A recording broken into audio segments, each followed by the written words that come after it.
Hello guys, in this video we will discuss taxes. अब देखो taxes क्या होता है। With a tax on a product there is a wedge between the gross price what consumer pay. Gross price मतलब जो consumer pay कर रहा है to producer, and the net price what producer get. ठीक है, तो जब किसी प्रोडक्ट पे क्या लगता है, टैक्स लगता है, तो वहाँ पर जो प्रोड्यूसर मीन्स जब कोई सी प्रोडक्ट पे टैक्स लगता है तो कुछ अमाउंट हमें गवर्नमेंट को ट्रांसफ़र करने होते हैं। मीन्स सपोज़ एक गवर्नमेंट ने एक प्रोड्यूसर के सेल्स पे क्या कर दी, टैक्स लगा दी, तो वो जो टैक्स का अमाउंट है वो सारा टैक्स का अमाउंट एक प्रोड्यूसर बियर नहीं करेगा। वो कुछ परसेंट टैक्स किस पे लगाएगा, कंज्यूमर पे, और कुछ परसेंट टैक्स प्रोड्यूसर खुद देगा। तो इस केस में जो प्रोड्यूसर ने 10 रुपीज़ दिया एक प्रोडक्ट का, मान लो कि एक प्रोडक्ट का जो 10 रुपीज़ है वो कंज्यूमर ने दिया, तो प्रोड्यूसर ने जो 10 रुपीज़ लिया वो सारा का सारा 10 रुपीज़ वो अपने पास नहीं रखेगा, उसका कुछ परसेंट क्या कर देगा, गवर्नमेंट को।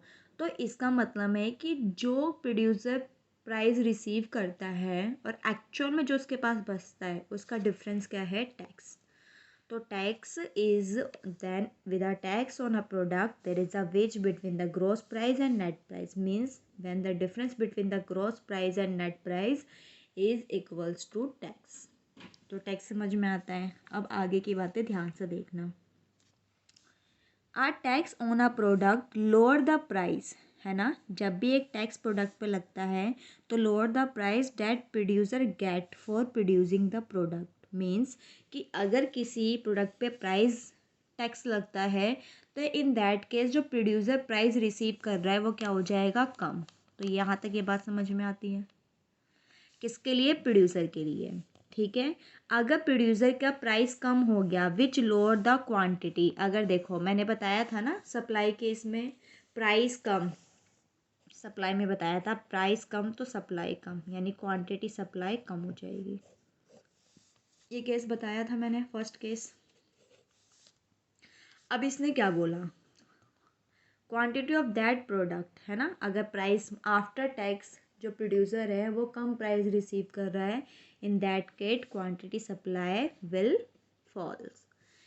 This increase its MP. मैंने एक क्वेश्चन में एक किसी में न्यूमेरिकल कराया होगा, उसमें मैंने बताया था कि अगर क्वांटिटी कम तो उसका मार्जिनल प्रोडक्ट ज़्यादा, और अगर क्वांटिटी ज़्यादा प्रोड्यूस करते हैं तो मार्जिनल प्रोडक्ट क्या हो जाएगा, कम। अब ये मार्जिनल प्रोडक्ट क्या होता है, मार्जिनल प्रोडक्ट होता है कि जब लेबर, अगर मैंने मार्जिनल प्रोडक्ट ऑफ लेबर बोला है तो लेबर की मार्जिनल प्रोडक्ट यानी कितनी कैपेसिटी है किसी चीज़ को प्रोड्यूस करने की विद यूजिंग रिसोर्सेज।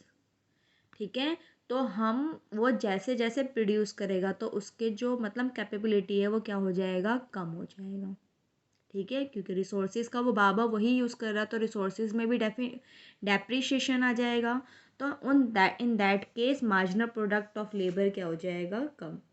तो हमने क्या पढ़ा कि अगर टैक्स लगता है किसी प्रोडक्ट पे तो इन दैट केस प्रोड्यूसर को कम प्राइस मिलेगा, प्राइस कम तो क्वांटिटी सप्लाई कम। अब देखो क्वांटिटी सप्लाई कम तो इन that case marginal product of that product will increase. यहाँ तक बात समझ में आ गई। अब देखो एक मार्जिनल प्रोडक्ट, देखो इट इन यहाँ पर दस इंक्रीज इट्स मार्जिनल प्रोडक्ट पढ़ लिया for product and it's marginal utility for consumer increase. अब देखो थर्ड केस, मैंने एक लॉ बताया था, law of diminishing marginal utility. Law of diminishing marginal utility जब मैंने पढ़ाया था तो उसमें मैंने पढ़ाया था कि जब एक कंज्यूमर किसी कमोडिटी की कंटिन्यूसली कंजप्शन करता है, मीन्स क्वांटिटी की कंटिन्यूसली कंजप्शन करता है, तो उस कमोडिटी से मिलने वाली मार्जिनल यूटिलिटी कम हो जाती है। पढ़ाया था ना, जैसे मैंने बताया था योर फेवरेट डिश, कि अगर अपनी फेवरेट डिश तुम कंटिन्यूसली खाओगे तो उस डिश से मिलने वाली, यानी हर नेक्स्ट प्लेट से जो नेक्स्ट डिश तुम ऑर्डर कर रहे हो, हर नेक्स्ट डिश से तुम्हें मिलने वाली यूटिलिटी मीन सेटिस्फैक्शन कम होगी। और शायद ऐसी भी सिचुएशन आ सकती है कि तुमने अपनी फेवरेट डिश खाई और वहाँ से मिलने वाली सेटिस्फैक्शन नेगेटिव में चेंज हो गई। और अगर किसी कमोडिटी का हम कम, इसका अपोजिट, किसी कमोडिटी का अगर हम कंजप्शन कम करते हैं तो उससे मिलने वाली यूटिलिटी ज़्यादा होती है। तो ये 3 केस देख लो। तो देखो एक बार दोबारा मैं एक्सप्लेन करती हूँ। तो इसने सिंपल फॉर्म में बोला कि अगर टैक्स लगता है ना, किसी प्रोडक्ट पे टैक्स लग गया तो उससे जो प्रोड्यूसर को जो प्राइस मिलेगा, प्रोड्यूसर गेट्स प्राइस लो, है ना, यानी प्राइस कम तो वो क्वांटिटी सप्लाई भी क्या कर देगा, कम। क्वांटिटी सप्लाई कम तो उस क्वांटिटी की जो मार्जिनल, देखो ये वाला केस, तो उसकी मार्जिनल प्रोडक्ट क्या बढ़ जाएगा, ज़्यादा। और कंज्यूमर के केस में अगर क्वांटिटी सप्लाई कम यानी क्वांटिटी कम मिल रही है तो उसका मार्जिनल यूटिलिटी क्या हो जाएगा, ज़्यादा हो जाएगा। तो ये केस समझ में आ गए, ये फैक्ट्स समझ में आए, है ना। तो अब देखो, अब हम केसेस लेते हैं। तो ये टैक्सेस पढ़ लिया हमने कि अगर टैक्स क्या है, ग्रॉस प्राइस नेट प्राइस के बीच में डिफरेंस है। और अगर हमारा किसी प्रोडक्ट पे टैक्स लगता है तो प्रोड्यूसर के लिए उस प्रोडक्ट का प्राइस कम हो जाएगा। प्राइस कम होने से उसकी क्वांटिटी कम होने से उसकी मार्जिनल प्रोडक्ट बढ़ जाएगा। और अगर हम कंज्यूमर के कंटेक्स्ट में बात करें तो जैसे कंजप्शन कम होगा यानी this case, then marginal utility for that commodity will increase. तो यहाँ तक बात समझ में आ गई। तो देखो फर्स्ट केस देखते हैं, है ना, ये सारे फैक्ट समझ में आ गए। तो देखो, if there is tax on quantity 1, मान लो क्वांटिटी 1 पे टैक्स लग गया, देन यहाँ तक देखो। अब देखो मेरा ये है price ratio, this is new price ratio after tax, और पहला वाला प्राइस रेशो, ठीक है, यानी ओल्ड। अब देखते कौन बढ़ गया। मैंने क्या बोला था कि अगर देखो, if there is a tax on quantity 1, तो देखो जब किसी क्वांटिटी पे टैक्स लगता है तो उसका प्राइस क्या हो जाता है, लोअर, है ना, प्राइस लोअर, है ना, प्राइस कम हो जाता है। तो क्वांटिटी 1 पे लगा है टैक्स तो उसका प्राइस 1, इसको देखते हैं, इसका प्राइस 1 कम हो गया। ओल्ड मेरा था मान लो 5/5, तो ये 1 आ रहा था ओवरऑल, अब कम हो गया, अब ये हो गया 4/5, तो इसकी वैल्यू तो कम हो गई ना। मान लो कि मेरा जो पहला P1 था वो 5/5 था, ठीक है। और अब क्या हुआ, जब मेरा क्वांटिटी 1 पे टैक्स लगा तो इसका P1 भी कम हो जाएगा, तो मान लो अब हो गया 4/5, ये तो प्राइस सेम रहेगा, है ना। तो कौन सा बड़ा वैल्यू, यानी जो ये ओल्ड है और जो अब आफ्टर टैक्स प्राइस हुआ है, तो दिस ग्रेटर। क्या इतनी बात समझ में आती है, मीन्स ये ग्रेटर, यानी जो मेरा ओल्ड प्राइस रेशो है वो ग्रेटर देन है न्यू प्राइस रेशो से। तो यहाँ तक बात समझ में आ गई हमें। अब देखो इस केस में मेरा जो क्वांटिटी रेशो है ये बढ़ेगा या कम होगा। तो बच्चे देखो, मैंने बोला प्राइस कम तो उसकी क्वांटिटी सप्लाई भी क्या हो जाएगी, कम। तो देखो Q1 क्या हो गया, कम, है ना, ये कम हो गया, तो ओवरऑल वैल्यू भी क्या हो जाएगी, कम, यानी डिक्रीज। क्या यहाँ तक बात समझ में आती है। ये मैंने देखा कि जब मेरा क्वांटिटी 1 पे टैक्स लगा तो मेरा जो प्राइस रेशो था वो पहले वाला ज़्यादा था एज़ कंपेयर टू न्यू, और मेरा जो क्वांटिटी रेशो है वो ओवरऑल क्या हो गया, कम हो गया, ठीक है। अब यहाँ देखो, as a producer point of view से देखते हैं, प्रोड्यूसर के पॉइंट ऑफ व्यू से देखो। तो देखो प्रोड्यूसर का इक्विलिब्रियम कहाँ होता है, marginal cost equals to marginal product, यहाँ पर 2 एंड मार्जिनल प्रोडक्ट ऑफ 1 आएगा। क्योंकि देखो मार्जिनल कॉस्ट का मतलब है किसी कॉमोडिटी को प्रोड्यूस करने की जो कॉस्ट आई है वो इक्वल्स टू किसके होना चाहिए, वो हमारे लेबर को जो हम वेजेस दे रहे हैं ना, मीन्स सिंपली कि जब लेबर हम यूज़ करते हैं तो उसको हम कुछ पेमेंट करते हैं तो वो पेमेंट हमेशा उसके प्रोडक्टिविटी के इक्वल होगी। मीन्स एक लेबर ने जितना प्रोडक्ट प्रोड्यूस किया है उसके इक्वल हम उसको क्या देंगे, मार्जिनल कॉस्ट, उतना वेजेस देंगे। तो देखो P1 प्रोडक्ट 1 की प्रोडक्टिविटी इतनी, तो इसको इधर ले जाओगे तो उतनी कॉस्ट देंगे मल्टीप्लाई में, ठीक है। अब देखो हमने केस क्या पढ़ा, अब यहाँ पर देखो ये न्यू चल रहा है सारा। तो अगर हम बात करें, हमने बोला क्वांटिटी कम, तो ये वाला केस देखो, हमने यह पढ़ा था जब क्वांटिटी कम, देखो यहाँ क्वांटिटी कम, तो क्वांटिटी कम तो देखो यहाँ पर ये वाला केस दिख रहा है, मार्जिनल प्रोडक्ट ज़्यादा हो जाएगा, ये वाला केस क्वांटिटी कम हो गया ना, कम प्रोड्यूस, तो उसका मार्जिनल प्रोडक्ट क्या हो गया, ज़्यादा।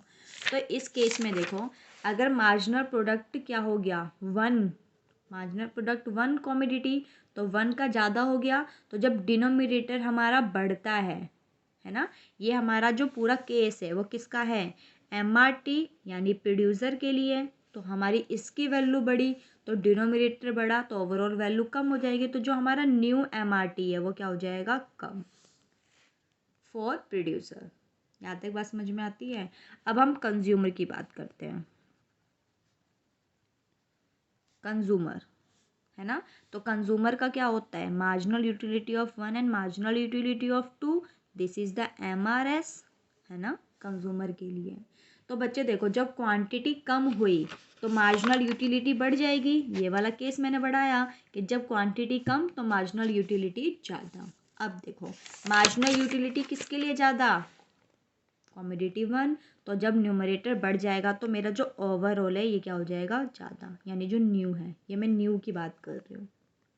तो ओवरऑल देखते हैं, यानी जो मेरा MRT है ओल्ड और जो मेरा MRT है न्यू, देखो आफ्टर टैक्स मैंने कैलकुलेट करा तो ये कम हो गया, तो मीन्स मेरा न्यू कम है तो ओल्ड ज़्यादा होगा, है ना।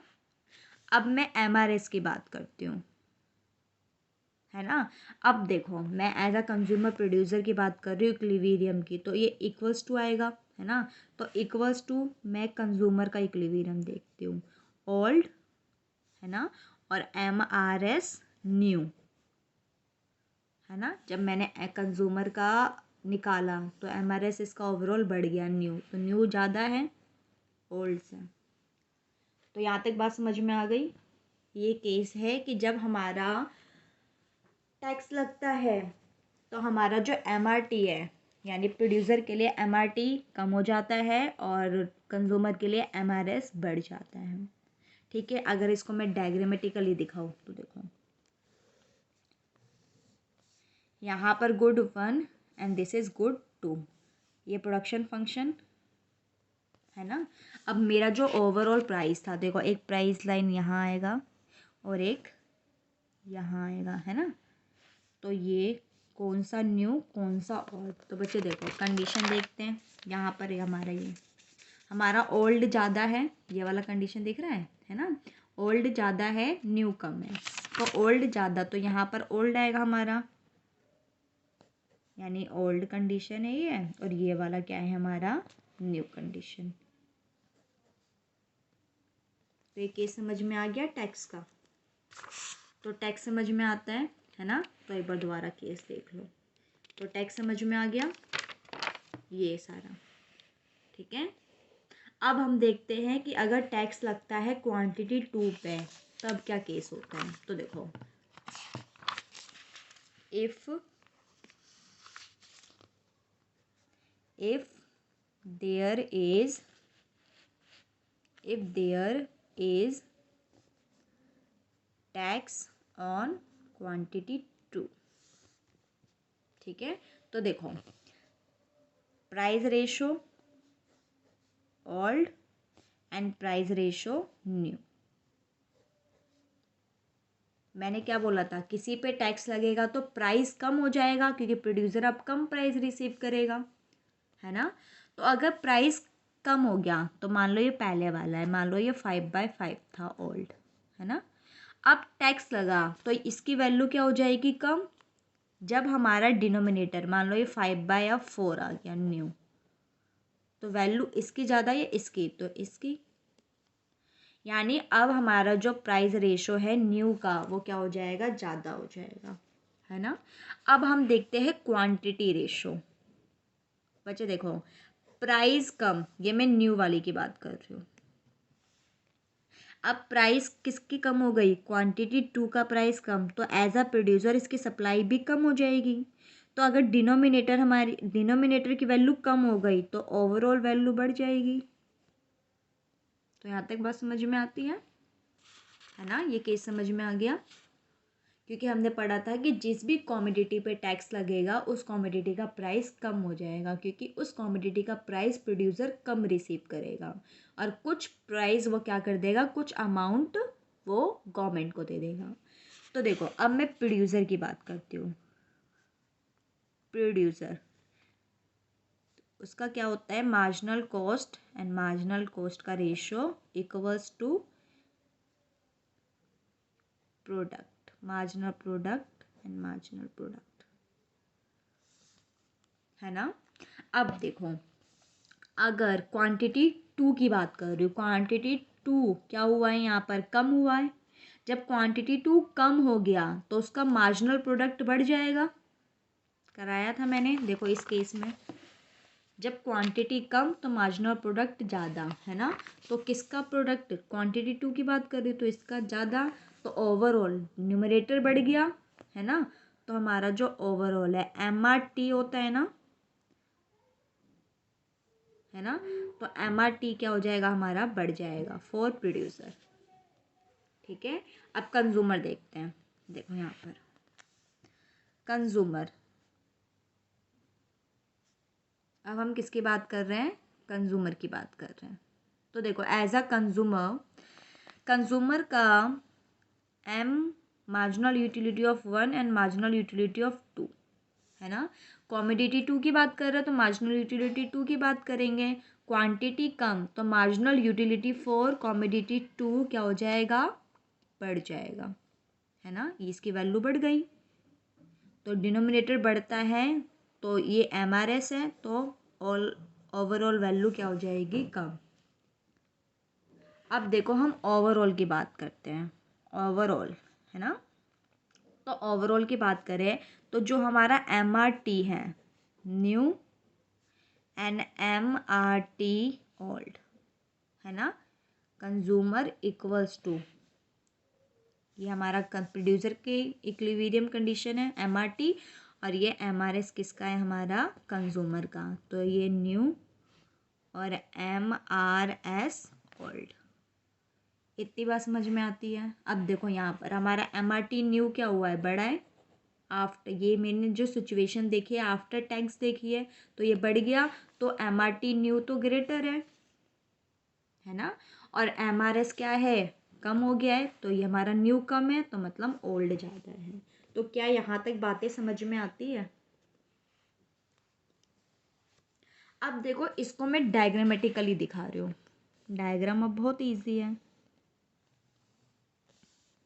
ये मेरा production, this is the Q1 and Q2, है ना। मेरा अब यहाँ पर दो प्राइस लाइन होगा क्योंकि चेंज आया ना प्राइस लाइन में। अब देखते हैं ओल्ड बड़ा या न्यू। अब देखो इस केस में, देखो इस केस में ये रहा हमारा न्यू ज़्यादा है। देखो ये केस दिख रहा है, न्यू ज़्यादा है, तो न्यू वाला यहाँ पर आएगा और ओल्ड यहाँ। तो ये मेरा P1 प्राइस रेशो ओल्ड है और ये मेरा जो प्राइस रेशो है वो क्या है, न्यू है। ये टैक्स का केस समझ में आ गया। Let me explain again. तो हमने टैक्स के अंदर क्या पढ़ा, तो हमने टैक्स के अंदर सिंपली पढ़ा कि जब भी टैक्स लगता है किसी प्रोडक्ट पे तब प्रोड्यूसर उस प्रोडक्ट का प्राइस कम रिसीव करता है। क्यों, क्योंकि कुछ अमाउंट वो क्या करता है, गवर्नमेंट को ट्रांसफ़र। तो अगर प्रोड्यूसर किसी प्रोडक्ट का कम प्राइस रिसीव कर रहा है, इन दैट केस वहाँ पर क्वांटिटी सप्लाई भी कम हो जाएगी। जब क्वांटिटी सप्लाई कम तो इट्स मीन्स रिसोर्सेज का कम यूटिलाइजेशन हो रहा है, मीन्स कम यूज़ हो रहा है। तो वहाँ पर लेबर की मार्जिनल प्रोडक्टिविटी बढ़ जाएगी। और अगर मैं कंज्यूमर के केस में करूँ तो अगर क्वांटिटी कम तो कंज्यूमर भी कम कंजप्शन करेगा क्योंकि उसको प्रोडक्ट ही कम मिल रहा है। तो इन दैट केस उसकी मार्जिनल यूटिलिटी क्या हो जाएगी, ज़्यादा। तो मैंने कंडीशंस बता दी कि जब हमारा टैक्स लगता है क्वांटिटी 1 पे तब क्या सिचुएशंस आएगी ये सारी, और इसको मैंने डायग्रामेटिकली भी पढ़ा दिया है ना। और अगर हमारा टैक्स लगता है क्वांटिटी 2 पे यानी दिस कंडीशन, तब हमारा क्या होगा, है ना। ये मैंने प्रोडक्शन पीपीसी बनाया है कि पीपीसी पे प्राइस पहले मेरा कितना और अब कितना। तो ये केस समझ में आ गया, तो हमने टैक्सेस भी पढ़ लिया।